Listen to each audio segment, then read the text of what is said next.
하나님 말씀 보겠습니다. 사무엘상 16장 1절로 23절, 구약 433페이지입니다.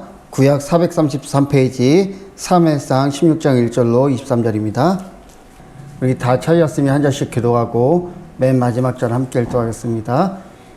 여호와께서 사무엘에게 이르시되 내가 이미 사울을 버려 이스라엘 왕이 되지 못하게 하셨거늘 내가 그를 위하여 언제까지 슬퍼하겠느냐. 너는 뿔에 기름을 채워가지고 가라. 내가 너를 베들레헴 사람 이새에게로 보내리니 이는 내가 그의 아들 중에서 한 왕을 보았느니라 하시는지라.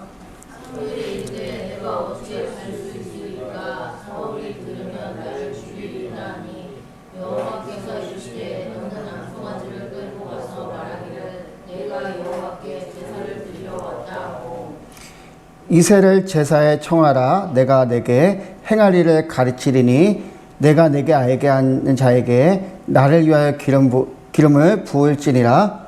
사무엘이 여호와의 말씀대로 행하여 베들레헴에 성읍 장로들이 떨며 그를 영접하여 이르되 평강을 위하여 오시나이까. 이르되 평강을 위함이니라. 내가 여호와께 제사하러 왔으니 스스로 선결하게 하고 와서 나와 함께 제사하자 하고 이새와 그의 아들들을 선결하게 하고 제사에 청하니라.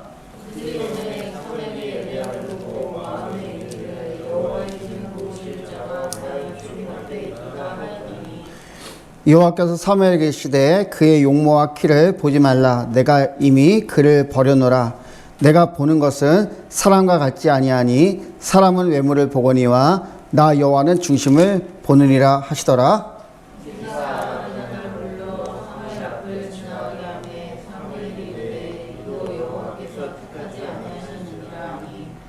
이새가 산마로 지나게 하매 사무엘이 이르되 이도 여호와께서 택하지 아니하셨느니라 하니라.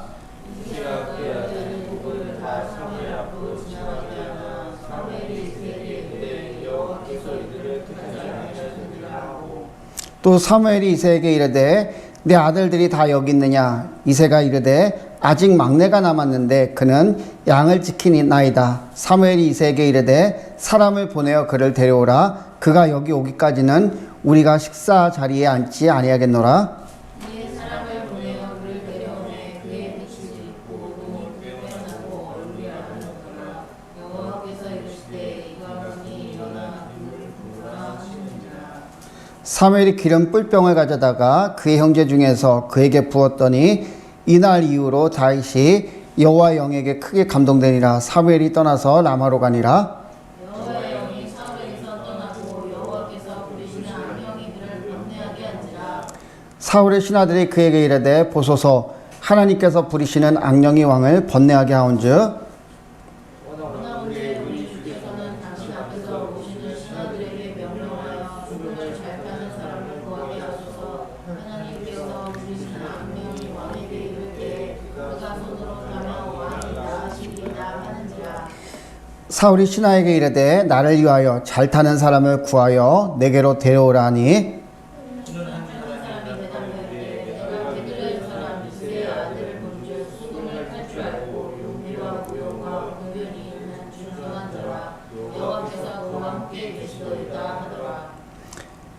사울이 이에 전령들을 이새에게 보내어 이르되 양치는 내 아들 다윗을 내게로 보내라 하매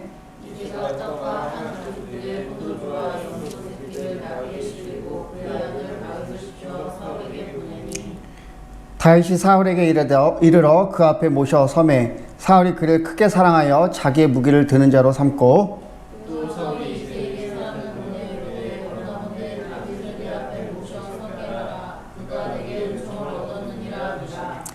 23절 말씀 같이 읽겠습니다. 하나님께서 부리시는 악령이 사울에게 이를 때 다윗이 수금을 들고 와서 손으로 탄즉 사울이 상쾌하여 낫고 악령이 그에게서 떠나더라. 아멘. 이 시간은 하카톤 그러나 이제는 이라는 제목으로 여러분들과 말씀을 나누고자 합니다. 우리 말씀을 나누기 전에 돌에 관한 영상을 시청하도록 하겠습니다. 뒤에 불 좀 꺼주시기 바랍니다. 어디서나 흔히 볼 수 있는 것 중에 하나가 돌입니다. 그러나 이 돌 속에는 우리가 알지 못하는 많은 것들이 있습니다. 영상에처럼 아주 오래전에 살았던 생물의 화석이 있을 수 있습니다. 또 돌 안에 여러분들이 좋아할 만한 보석이 있을 수도 있습니다. 그런데 평범한 사람에게는 보이지가 않습니다. 돌에 관심이 많은 전문가에게만 보이는 것입니다. 오늘 본문에 다윗이 그랬습니다. 1절 말씀을 보면 하나님께서 사울에게 사울을 대신할 왕에게 기름을 부으라고 말씀을 하십니다. 그리고 베들레헴에 사는 이새의 집으로 가라고 말씀합니다. 그리고 이제 이새와 아들 7명이 식사 자리에 초대를 받아요.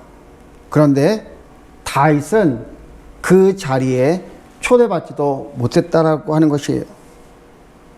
결국 다윗은 양을 치다가 나중에 식사 자리에 초대를 받습니다. 오늘 말씀을 통해서 여러분들과 은혜를 나누고자 합니다. 첫째로 하카톤, 그러나 이제는 다윗이라는 것이에요. 우리가 지난주에 말씀을 나눴듯이 사무엘상 15장은 양과 소의 소리, 또 백성의 소리, 이런 것만 듣고 여호와의 말씀의 소리와 사무엘의 부르짖는 소리를 듣지 못하는 사울에 관해서 우리가 말씀을 나눴습니다. 그런데 사무엘상 16장, 그리고 우리가 앞으로 볼 17장은 우리에게 말씀해 주는 것이 있어요. 결론적으로 말씀을 드리면 무엇을 보느냐라는 것이에요. 1절 하반절에 이렇게 말씀을 하고 있습니다. 이는 내가 그의 아들 중에서 한 왕을 보았느니라. 여기서 보았다라는 히브리어는 라라는 단어인데, 이 단어는 단순하게 쳐다보다 라는 뜻만 있는 것이 아닙니다. 하나님 편에서 인정하신다라는 뜻이 있어요. 창세기 7장 1절에 보면 그 노아의 홍수 이야기가 나오는데, 하나님은 노아를 보면서 창세기 7장 1절에 이렇게 말씀합니다. 내가 내 앞에서 위로움을 내가 보았느니라. 하나님께서 그의 위로움을 인정해 주셨다는 거예요. 또 관심을 가진다라는 뜻이 있습니다. 특히 하나님의 자비로운 행위를 나타낼 때 사용이 돼요. 그래서 이사야 38장 5절에 보면 내 눈물을 보았노라 라고 할 때 이 라라는 단어가 사용됐어요. 내 눈물을 어떻게 해요? 관심 있게 바라보고 계시는 거예요. 그 눈물에 관심을 가지고 있다는 뜻이에요. 또 시편 138편 6절에 보면 낮은 자를 하감하시며 라고 말씀하고 있어요. 낮은 자를 관심 있게 보시는 거예요. 관심을 가지고 보시는 것이는 거예요. 오늘 본문을 보면 보았다라는 히브리어가 많이 사용되고 있습니다. 6절 말씀에 보면 그들이 오매 사무엘이 엘리압을 보고, 7절 말씀을 보면 여호와께서 사무엘에게 이르시되 그의 용모와 키를 보지 말라. 내가 이미 그를 버렸노라. 내가 보는 것은 사람과 같지 아니하니 사람은 외모를 보거니와 나 여호와는 중심을 보느니라 하시더라. 그리고 18절에 보면 내가 베들레헴 사람 이새 아들을 본즉 수금을 탈 줄 알고 용기와 무용과 구변이 있는 준수한 자라. 여호와께서 그와 함께 계시더이다 하더라. 이렇게 사무엘상 16장에 보면 보는 것에 대해서 말씀을 하고 있는데, 무엇을 보느냐가 이 말씀의 포인트라고 하는 것이에요. 이제 사무엘이 이새의 집, 다윗의 집에 가서 이제 그 이세 아들들을 불러 모읍니다. 그리고 어떻게 해요? 한 명씩 사무엘 앞을 지나가게 합니다. 그런데 사무엘이 첫째 아들 엘리압을 보면서 그가 어떻게 생각을 해요? 6절에 보면 그들이 오매 사무엘이 엘리압을 보고 마음에 이르기를 여호와의 기름 부으실 자가 과연 주님 앞에 있도다 하였더니라고 말씀하고 있어요. 사무엘이 첫째 아들 엘리압을 보고 이렇게 감탄을 하는 거예요. 엘리압의 어떤 모습을 보고 사무엘이 이토록 감탄했을까요? 감동했을까요? 성경은 7절에 힌트를 주고 있습니다. 그의 용모와 키를 보지 말라. 사무엘은 엘리압의 용모와 키를 보고 와 과연 여호와의 기름 부으실 자가 주님 앞에 있도다 라고 감탄했던 거예요. 그런데 여러분들 이렇게 키와 용모 이런 조건으로 세워진 왕이 있었어요. 누구입니까? 이스라엘의 초대왕 사울이었다라는 거예요. 사울은 키와 용모가 준수한 자였어요. 그런데 어떻게 해요? 결국은 하나님께서 버리셨어요. 하나님께서 관심을 가지고 주목하여 보는 것은 키와 용모가 아니라는 것입니다. 하나님께서 주목하여 보는 사람은 따로 있었습니다. 그런데 여러분들, 그는 오늘 식사 자리에 초대받지 못하였습니다. 11절을 보면 또 사무엘이 이새에게 이르되 내 아들들이 다 여기 있느냐? 이새가 이르되 아직 막내가 남았는데 그는 양을 지키니이다. 사무엘이 이새에게 이르되 사람을 보내어 그를 데려오라. 그가 여기 오기까지는 우리가 식사 자리에 앉지 아니하겠노라.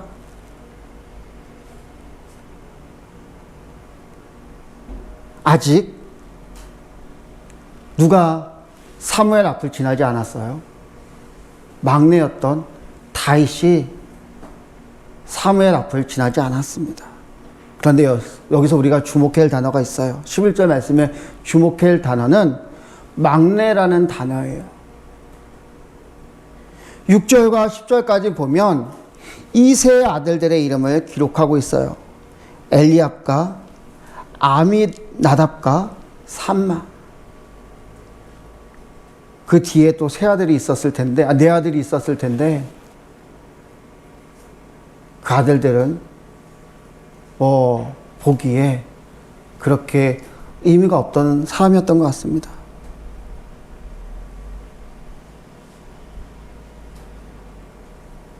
그런데 다윗은 이름이 말하는 것처럼 나를 사랑하는 자가 아니었어요. 나의 사랑하는 자 다윗이 아니라 이새에게는 다윗은 어떤 존재였어요? 막내. 이름보다 막내로 불렸던 그런 사람이었다라는 거예요. 단순히 나이가 제일 어리기 때문에 막내로 부린 것이 아니에요. 성경은 그가 양을 치고 있었기 때문에 식사 자리에 참석하지 못했다라는 그런 뉘앙스로 이야기하고 있지만 사실은 그렇지가 않습니다. 다윗이라는 이름은 사랑하는 자, 사랑받는 자였지만 현실은 그렇지 못했다라는 거예요. 막내를 뜻하는 히브리어 단어는 하카톤인데 하찮고 그다지 중요하지 않는 사람이라는 뜻을 가지고 있어요. 중요한 자리에는 나서지 말고 빠져야 될 사람이라는 뜻이에요. 그래서 어떻게 해요? 초대받지 못한 거예요. 다른 아들들은 왕으로서 자격이 있고 왕이 될 만한 그런 용모와 피를 가졌지만 다윗은 어때요? 그렇지 못했다라는 거예요. 그의 아버지뿐만 아니라 그의 형제들도 다윗을 하찮게 여겼어요. 그래서 그를 양치기가 되게 했던 것입니다. 양치기가 왜 하찮은 직업일까요? 우리나라에도 농업사회이기 때문에 여러분들 백정이나 또 이런 소를, 목축에 대해서 상당히 부정적인 이미지가 많아요. 그죠? 그런데 이스라엘도 마찬가지였습니다. 이스라엘이 가나안에 입성하기 전까지는 목축을 했었지만 가나안에 이제 들어가면서 이스라엘은 양과 소를 방목하는 목축업보다도 유목생활보다도 이제 어떻게 해요? 농업생활 속에서 살아가게 돼요. 그러면서 이제 목축업은 그런 하찮은 직업이 되어버렸다는 거예요. 그래서 이런 목축을 다윗이 감당을 했던 거예요. 이렇게 하찮게 보이는 다윗, 그는 많은 사람들에게 하카톤이었어요. 인정받지 못하고 대우받지 못하는 사람이었다라는 거예요. 그런데 그런 다윗을 주목하여 보던 분이 있었어요. 바로 하나님이셨다라는 거예요. 하나님은 그를 보고 계셨어요. 관심을 가지고 주목하여 보시고 계셨다라는 거예요. 그래서 1절 말씀에 어떻게 표현하고 있습니까?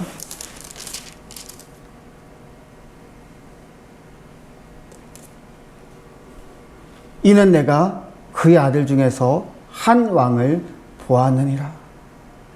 다른 사람은 다윗을 양치기 소년, 하카톤, 막내 그렇게 보았지만 하나님은 다윗을 어떻게 보았습니까? 왕으로 보게 된 거예요.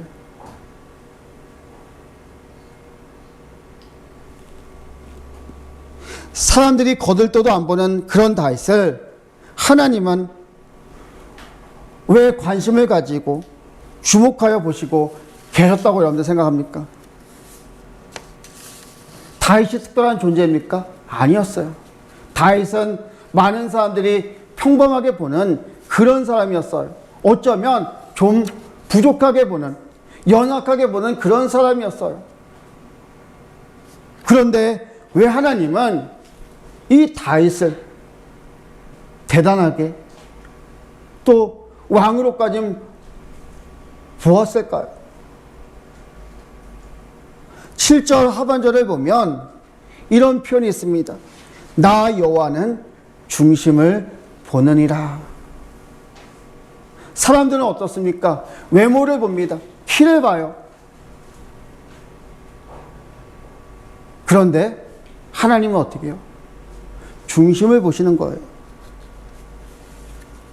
우리가 너무나 잘 아는 말씀인데 하나님께서는 중심, 마음을 보셨어요. 그런데 여러분들 하나님이 보시는 중심, 그것이 뭘까요? 어떤 마음일까요? 성경에서 말하는 중심은 히브리어로 레바브라는 단어인데 이것을 원어의 뜻에 가깝게 번역을 하면 동기, 이유, 의도라고 볼 수가 있어요. 다윗의 어떤 마음을 하나님께서 보셨냐면 그가 어떤 동기를 가지고 어떤 이유를 가지고 어떤 의도를 가지고 살아간지를 하나님께서 보시고 계셨다라는 거예요.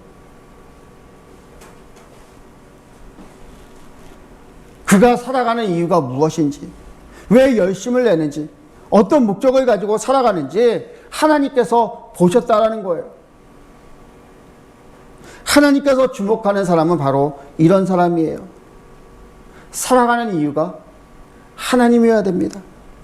열심을 내는 이유가 하나님을 위해서입니다. 삶의 목적도 하나님이어야 된다는 거예요. 하나님께서 다윗을 그토록 주목하고 계시고 관심을 가지고 보셨던 것은 그가 삶의 목적이, 삶의 이유가, 삶의 동기가 누구를 향하고 있었던 거예요? 하나님을 향하고 있었다라는 거예요. 그가 비록 양치기, 하찮은 직업, 죄송합니다. 직업에 귀천이 없지만 남들이 중요하게 생각하지 않는, 남들이 하기 싫은 그런 양치기, 그런 목동이었지만 그가 어떻게 해요? 이런 힘든 직업, 거들떠 보지 않은 직업을 가지고 있었음에도 그는 어떻게 해요? 삶의 이유와 삶의 목적과 삶의 동기를 하나님께 두고 살았다라는 거예요. 그래서 하나님께서 다윗을 주목하고 관심을 가지고 보셨다라는 것입니다. 우리는 어떻습니까? 그 사람의 스펙을 봐요. 그 사람이 스카이대를 나왔대. 그 사람이 박사래. 그 사람이 대기업에 다니는 임원이래. 그는 돈을 잘 번대. 그런데 여러분들, 하나님께서는 다른 걸 보시는 거예요. 물론 이런 사람들을 폄훼하는 것은 아닙니다. 하지만 어때요?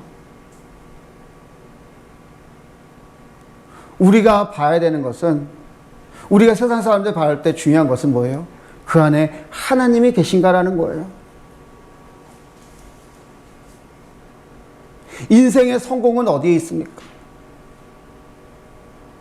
얼마나 큰 아파트에 사는 게 삶의 성공이 아니에요. 얼마나 좋은 차를 가지고 타고 다니는 것이 삶의 성공이 아닙니다. 삶의 성공은 우리를 만드신 하나님의 창조 원리에 따라서 우리가 삶을 살아가는 것이에요. 하나님께서 여러분들에 향한 계획이 있어요. 그런데 그 계획대로 하나님께서 원하시는, 하나님께서 기뻐하시는 삶을 살아가는 것이 삶의 성공이라고 하는 것입니다.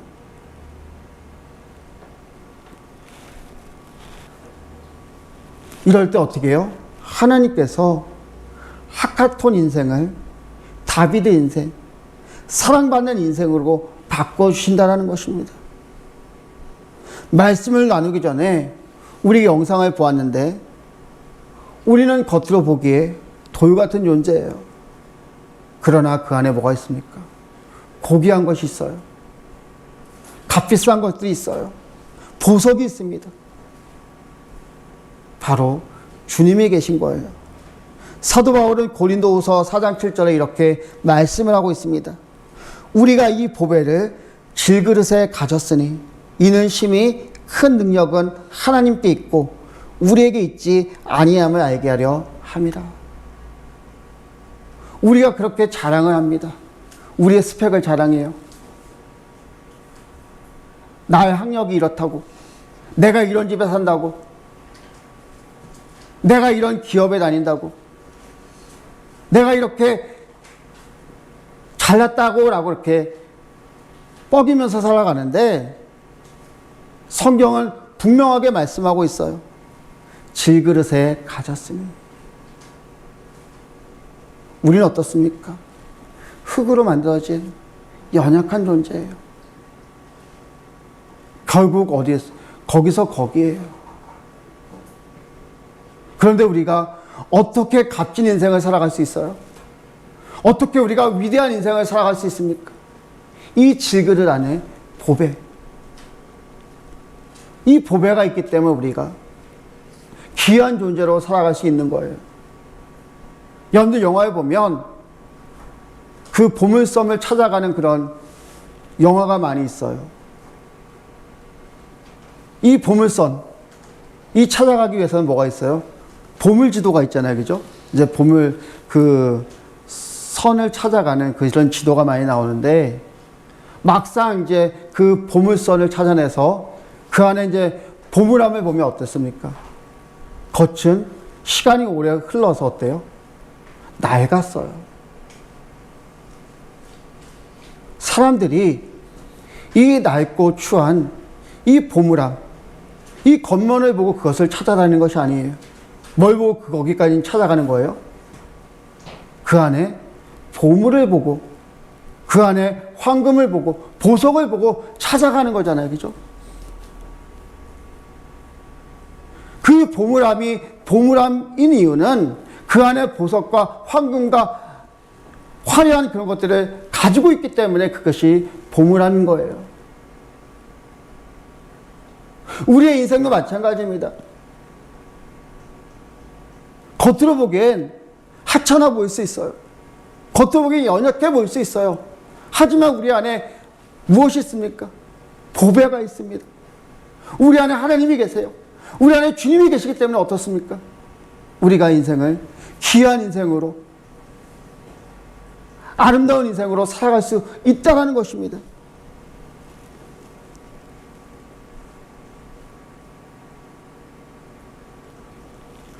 우리는 질그릇 같은 존재이지만 우리 안에 하나님은 보배를 담으셨어요. 이것이 능력이 되는 거예요. 이것이 우리 삶에 나타나는 거예요. 사도 바울은 그래서 우리가 이 보배를 질그릇에 가졌으니 이는 심히 큰 능력은 하나님께 있고 우리에게 있지 아니함을 알게 하려 함이라라고 말씀하고 있는 거예요. 우리 안에 보배가 어떤 영향을 끼칩니까? 심히 큰 능력을 나타낸다는 거예요. 우리가 하지 못하는, 우리가 할 수 없는 일들을 하나님께서 어떻게 해요? 우리를 통하여 하시는 거예요.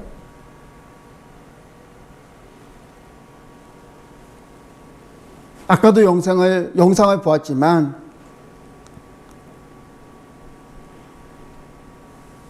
이 개화석, 2500만 년 전에 있었던 이 개화석을 어떻게 해요? 이제 깎는 장면이 나오잖아요. 보면 이제 뭐 그라인더도 사용하고 정도 사용하고 이제 막 그래서 이제 그 돌을 조금씩 깨서 이제 찾아내는데 이 돌을 깨트려야 보석이 들어가는 거예요. 이 돌을 깨트려야 그 안에 고귀한 것이 드러나는 것입니다. 우리의 욕구를 깨트릴 때, 주님을 위해 살아간다고 결단할 때 이것이 서서히 드러나는 거예요. 우리도 세상 사람들처럼 똑같이 살아가요. 이 돌을 깨지 않는 이상은 이 보석을 둘러싸고 있는 우리의 욕망, 세상적인 욕망을 깨지 않고는 이 안에 보석이 어떻게 해요? 드러나지 않는 거예요. 이런 우리의 욕망을 날마다 십자가 앞에 내려놓을 때, 이것을 깨트려 나갈 때 어떻게 해요? 서서히 주님이 드러나는 것이에요. 그런데 우리가 신앙생활 하는 이유가 무엇입니까? 바로 이런 과정이에요. 우리의 욕망과 우리의 자아를 어떻게 해요? 십자가 매어 달고 십자가에서 하나씩 버려가는 과정이 신앙생활의 그런 과정이라고 하는 것이에요. 처음은 어려워요. 그런데 어떻게 합니까? 날마다 어떻게 해요? 우리가 겉사람이 버려지는 거예요. 그래서 사도 바울이 어떤 표현을 사용합니까? 우리의 겉사람은 후패하나 속사람은 날로 새롭도다라고 표현하고 있는 거예요. 여러분들, 이것이 신앙생활의 과정입니다. 우리는 날마다 죽고 우리 안에 계신 예수님이 날마다 드러나는 것이 우리의 신앙생활이라고 하는 것입니다. 이럴 때 우리가 하카톤 인생이 아니라 다비드 인생. 하나님께 사랑받는 그런 존재로 살아갈 수가 있는 것이에요. 아까도 말씀을 드렸지만 그 사울 옆에 있었던 한 소년이 다윗을 이렇게 표현하고 있어요.